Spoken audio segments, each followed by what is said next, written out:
অবিশ্বাস্য সাফল্য, না দেখলে বুঝবেন না। প্রিয় দর্শক, আমি চিতলমারী উপজেলার খড়িয়া গ্রামের এক আদর্শ মৎস্য খামারে চলে আসলাম। এখানে নাকি মাত্র 5 মাসে 4 কেজি রুই কাতলা মৃগেল হয়েছে, তাই সরাসরি দেখতে আসলাম। সঙ্গে থাকুন প্রিয় দর্শক। অবিশ্বাস্য হলেও সত্য। দেখেন, এখানে অনেক লোক, এরা সবাই মাছ ধরছে, দেখছে, আর দেখতে দেখতে চাষির মুখে হাসি ফুটে উঠল। দেখেন, এখানে চাষির গৃহিণীও আসছে। প্রিয় দর্শক, কত বড় মাছ! আসলে খামারে যদি সঠিকভাবে পর্যবেক্ষণ করে প্রতিনিয়ত সময় নিয়ে যদি ঘেরের পিছনে সময় ব্যয় করা হয় এবং মাছের খেয়াল, মাছের খাবার, ঘেরের জল, ঘেরের মাটি, ঘেরের পরিবেশ, প্রকৃতি সব কিছু ঠিক রেখে মাছ চাষ করা হয়, তাহলে অনেক বড় মাছই হয়।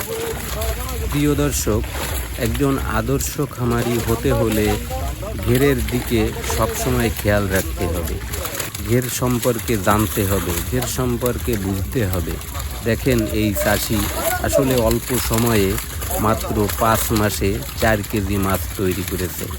যদিও সব মাছ 4 কেজি নয়, তবে 70% মাছই 4 কেজি প্লাস বা 4 কেজির একটু কম হয়েছে। এবারে সে 4 কেজি করে ধরা যায়। চাষির মুখে প্রচুর হাসি, না দেখলে আপনারা বুঝবেন না। যদিও আমি এখানে চাষিকে দেখাতে পারছি না, কারণ চাষি এখানে নাই।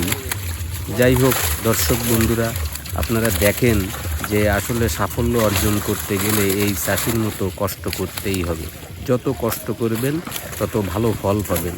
ভালো ফল আশা করতে হলে ঘেরের দিকে খেয়াল রাখতে হবে সব সময়। বিভিন্ন রকমের খেয়াল আছে, যেমন মাছ ভাসে কিনা, মাছের গায়ে উকুন পোকা লাগলো কিনা, মাছে খাবার কম খাচ্ছে কিনা অথবা মাছের বেশি খাচ্ছে কিনা, সব কিছুর দিকে খেয়াল রাখতে হবে। যেমন খেয়াল রাখবেন তেমন ঘেরের সাফল্য অর্জন করতে পারবেন। প্রিয় দর্শক, আমি আগামী সপ্তাহে আসছি এই খামারি ভাইয়ের সম্পূর্ণ খামারের ভিডিও নিয়ে। সঙ্গে থাকুন। ধন্যবাদ সবাইকে।